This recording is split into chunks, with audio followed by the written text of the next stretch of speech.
कि किसी तरह ये कमज़ोर हो जाए। ये भी एक अपने आप में त्रासदी है। जी जी, मेरा आखिरी सवाल ये, वैसे तो आपने जवाब दे ही दिया है, पर फिर भी मैं पूछना चाहूँगी कि मंदिर के सारे पैसे सरकार के पास जाते हैं, मस्जिद तो कोई क्यों नहीं जाते? पैसे ही नहीं जाते, बल्कि जो मौलवी हैं उनको जो है तनख्वाह भी दी जाती है। जैसे केजरीवाल सरकार, दिल्ली की सरकार तनख्वाह को बढ़ा दी है, तो ऐसा क्यों? देखिए, मैंने कहा कि भाई वो लोग आपके लोगों को खरीदने की ताकत रखते हैं और आप बिकते हैं सस्ते में।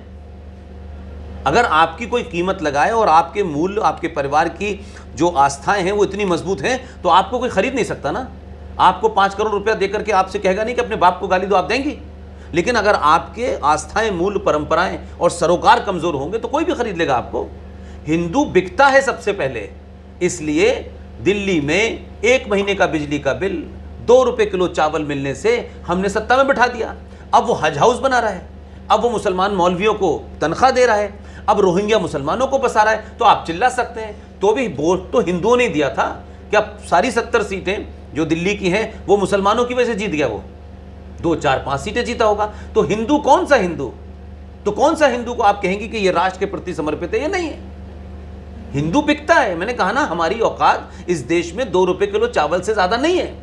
हम अपने आप को महान दिखाएं, बहुत परोपकारी दिखाएं।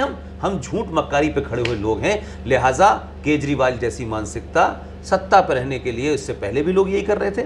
इसीलिए इस देश में माइनॉरिटी कमीशन बना, इसीलिए इस देश में वक्फ प्रॉपर्टी एक्ट बना, इसीलिए इस देश में स्ट्रक्चर कमीशन बना, इसीलिए इस देश में एजुकेशन बोर्ड ऑफ मुस्लिम बना, इसीलिए इस देश के संविधान में धारा 14 का उल्लंघन करके धारा 25 से 30 दी गई। वो दलालों की कमी नहीं है। हिंदुओं में सबसे ज़्यादा दलाल मिलते हैं, हिंदू जल्दी बिकते हैं। इसलिए आज की पीढ़ी के सामने सवाल यह है कि हम किसके साथ खड़े हों। इसलिए मैं ये मानता हूँ कि एक कई लंबे समय के बाद, 700-800 साल के बाद, पहली बार भारत के नौजवान हिंदुओं ने अपने हिंदू होने पे नफरत नहीं है, कॉम्प्लेक्स नहीं है, उन्हें गर्व हुआ है। अपनी हजारों साल की जो सभ्यता है वो आपको ताकत देती है कि आपके पूर्वज कौन थे।